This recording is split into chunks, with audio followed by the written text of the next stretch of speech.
নিয়ে এসেছি আপেল গাছটা দেখাবো বলে। আমার এই আপেল গাছে 30টার মতো আপেল ধরেছিল, কিন্তু দেখো আমি এত ঢেকে ঢুকে রেখেও আমার শেষ রক্ষা হয়নি। কতগুলো আপেল দেখো এখনো পড়ে আছে, এই যে পাখিতে খেয়ে ঠোকর দিয়ে দিয়ে সবগুলোকে নষ্ট করেছে। দেখো কোনো কোনো সময় কষ্ট হয় যে না এই 30টা আপেল যদি একটু বড় হতো তোমাদেরকে দেখাতাম, এটা খুব আনন্দ লাগতো, কিন্তু কি করব, পাখিদের জন্য এই উৎপাত ওদের, তো নষ্ট হয়েছে। তা করার কিছু নেই, পাখিরাও খাবে কি, এখন তো প্রায় লোকালয়ের মধ্যে কোনো ফল গাছই তো এখন দেখতে পাওয়া যায় না, ওদেরও তো খেয়ে বাঁচতে হবে। তাই জন্য ঠিক আছে এই বলেই মনে আর কি সান্ত্বনা পাই। আর দেখো কিভাবে আমি এই গাছটাকে ঢেকে রেখেছিলাম, তাও ঢুকে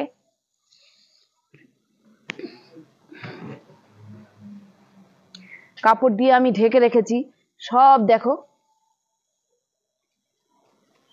আয় সামনে,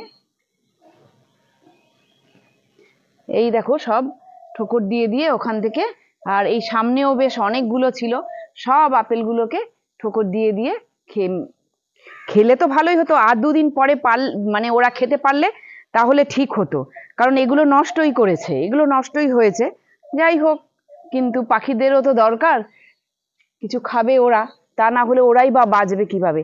আমার বাড়িটা দেখো তুমি, চারদিকে তোমরা দেখো যে জঙ্গলে জঙ্গল, মানে জঙ্গল বাড়ি বললে ঠিক হবে, মানে চারদিকে ফলের গাছ, ফলের গাছ, ফুলের গাছ, সবকিছুতেই ভর্তি, কারণ পাখি তো এখানে তাই থাকবেই। সেই জন্য নানান রকম পাখির কিন্তু আওয়াজ, আর পাখি কিন্তু আমার এখানে থাকে, যার জন্য ফল হলে আর আমরা পাই না, সবই ওদের পেটেই যায়। ঠিকই আছে, ওরাও খাবে এই জন্যই। কিন্তু আর কয়দিন পরে এই ফলগুলো দেখো, এই যে সব ঠোকর দিয়ে দিয়ে, এই যে ঠোকর দিয়ে দিয়ে সব। হ্যালো বন্ধুরা, আমি দোলা, আবার কাজকর্ম শেষ করে তোমাদেরকে নিয়ে চলে এসেছি আমার ছাদ বাগানে। আজকে দেখো এই আপেল গাছ সম্পর্কে 2-4 কথা তোমাদেরকে বলবো। আমার বাড়িতে হানিবিও একটা চাক বেঁধেছে ও পাশে, মানে সবই আছে, কোনো কিছুই বাদ নেই। চলো তোমাদের একটু হানিবিটা একটু দেখাই। দেখো আমি জানলা দিয়ে দেখাচ্ছি, আমার পেয়ারা গাছ আর অ্যাভোকাডো গাছের মাঝে দেখো হানিবি বাসা বেঁধেছে, আর তার নিচেই আছে কিন্তু আতা গাছ। এই পেছন দিকটায় পুরো গাছে ভর্তি। এ পাশে দেখো কামরাঙা গাছ, কামরাঙা গাছে কিন্তু কামরাঙা যখন হয় ঝাঁকে ঝাঁকে টিয়ে পাখি আসে কামরাঙা খেতে, তার কোলাহল কিন্তু খুব ভালোই লাগে আমাদের। এবার কিন্তু বেশ ভালো ফলন হয়েছিল। প্রথম ধাপে যে বড় হয়ে গিয়েছিল যেই আপেলগুলো, সেগুলো কিন্তু পাখিরা দেখেছে নতুন একটা ফল বেশ বড় হয়ে গেছে, তাই জন্য তারা কিন্তু ঠুকরে পেরে খেয়েছে। যাই হোক, এই দেখো আমার আপেল গাছ। বন্ধুরা, অনেকেরই গাছে ফলন টেকে না, তাই তাদের জন্য এই ভিডিওটা পারফেক্ট। ভিডিওটা না টেনে কিন্তু পুরোটা দেখবে, আশা করি অনেক কিছুই জানতে পারবে। বন্ধুরা, একটা গাছ থেকে ঠিকঠাক ফলন পেতে বিশেষ কিছু সাবধানতা অবলম্বন কিন্তু তোমাদের করতেই হবে। আমি বিশেষ কয়েকটি পয়েন্ট তোমাদের বলবো, যা অ্যাপ্লাই করে আমি কিন্তু খুব ভালো রেজাল্ট পেয়েছি, খুব ভালো ফলন পেয়েছি, তাই তোমাদেরকে কিন্তু আমি বলছি। প্রথমত, গাছের ঠিকঠাক ভ্যারাইটি নির্বাচন করতে হবে। আমাদের যে আবহাওয়া আর আমাদের ছাদ বাগানে যে জাতের আপেল গাছ লাগাতে হবে, তাই ভালো নার্সারি থেকে ভালো মানের চারা কিনতে হবে। দেখো আমার এটা কিন্তু HRMN 99 প্রজাতির আপেল গাছ। দ্বিতীয় যে বিষয়টি সেটি হলো মাটি তৈরি, গাছের ঠিকঠাক মাটি তৈরি। আপেল গাছের মাটি তৈরি কিন্তু একটু আলাদাভাবে তৈরি করতে হবে। অন্য সব গাছে আমরা নুড়ি পাথর দিই না, কিন্তু আপেল গাছের মাটিতে একটু নুড়ি পাথর মেশাতে হবে। এই গাছের জন্য আমি যেভাবে মাটি তৈরি করি, দেখো বন্ধুরা, 40 ভাগ নিয়েছি বাগানের মাটি, 30 ভাগ নিয়েছি ভার্মি কম্পোস্ট, 10 ভাগ নিয়েছি কোকোপিট, আর 10 ভাগ বালি, আর 10 ভাগ নুড়ি পাথর। এটা একদমই পারফেক্ট কিন্তু এই গাছের মাটি তৈরি। আর দিতে হবে একটুখানি শিংকুচি, একটুখানি নিমখোল, আর একটুখানি হাড়ের গুঁড়ো। এই গাছের জন্য জল নিকাশি ব্যবস্থা কিন্তু ভালো করতে হবে, আর এইভাবে যদি তোমরা মাটি তৈরি করো তবে কিন্তু জল খুব একটুও দাঁড়াবে না, জল খুব তাড়াতাড়ি টব থেকে বেরিয়ে যাবে। দেখো, এটা আমার নভেম্বর মাসের গাছের রিপোর্ট করেছিলাম। যেভাবে রিপোর্ট করতে হয়, আমার শম্ভু ভাই আমাকে অনেকটাই হেল্প করে, কারণ এত বড় বড় টব আমি একা পারি না, যার জন্যে আমাকে শম্ভু ভাই অনেকটাই হেল্প করে।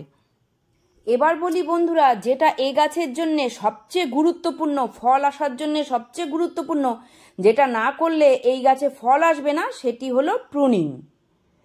আপেল গাছে প্রুনিং করাটা কিন্তু খুবই জরুরি।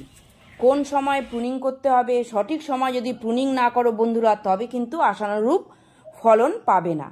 অন্য সব গাছে যেমন আম, পেয়ারা গাছে প্রুনিং না করলেও ফলন পাবে, কিন্তু আপেল গাছে ঠিক সময় যদি প্রুনিং না করো, তোমরা কিন্তু ভালো ফলন পাবে না। ভালো ফলন পেতে প্রুনিং অবশ্যই করা উচিত।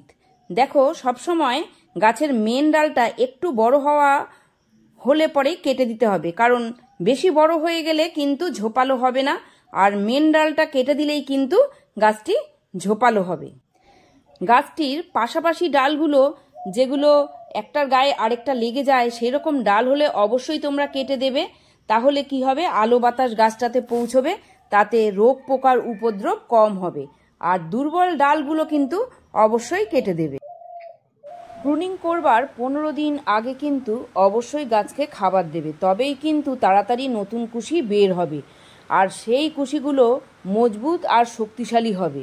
সেই সব ডাল থেকে ফুল আসলে ফলনও থাকবে তাতে। এবার বলি আমি প্রুনিং করবার 15 দিন আগে আমি কি খাবার দিয়েছিলাম। দেখো, 10 থেকে 12 ইঞ্চি টবের জন্যে যে সারটা আমি নিয়েছিলাম, কিছুটা ভার্মি কম্পোস্ট নিয়েছি, তার মধ্যে 2 চামচ নিয়েছি শিংকুচি, 2 চামচ হাড়ের গুঁড়ো, আর 1 চামচ নিমখোল, আর 1 চামচ পটাশ।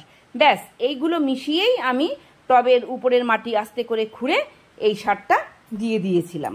এবার বলি প্রুনিং করবার আদর্শ সময় কোন সময় তোমরা প্রুনিং করবে।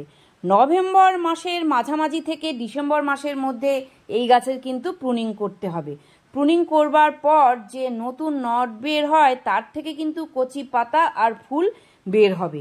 ফুল আসে ফেব্রুয়ারি শেষ থেকে এপ্রিল মে মাস পর্যন্ত, ধাপে ধাপে কিন্তু এই গাছের ফুল আসে। কয়েক ধাপে কিন্তু আপেল গাছের ফুল আসে। ডিসেম্বর জানুয়ারি মাসে প্রুনিং করবার পর কচি যখন কুশি ছাড়বে, তখন কিন্তু গাছে অবশ্যই 15 দিন পর পর ফাঙ্গিসাইড স্প্রে করবে। পাতার নিচে কিন্তু ভালোভাবে দেখে তোমরা কিন্তু ফাঙ্গিসাইড স্প্রে করবে, কারণ সেই সময় কিন্তু পিঁপড়ের উপদ্রব হয়। কচি কচি পাতা থাকে বলে সেই সময় কচি পাতা খেতে কিন্তু পিঁপড়েরা আসে। পাশাপাশি তোমরা কিন্তু অনুখাদ্য স্প্রে করবে, সুপার সোনাটা বা মিরাকুলান, তবেই কিন্তু তোমাদের গাছ প্রাণবন্ত থাকবে। আপেল গাছে ফুল এলে তোমরা কিন্তু আর কোনো কিছু ফাঙ্গিসাইড বা কোনো কিছুই স্প্রে করবে না, তখন কিন্তু সব কিছুই স্টপ করে দেবে, কারণ তখন কিন্তু পরাগ মিলনের সময় পরাগ মিলন হতে দেবে।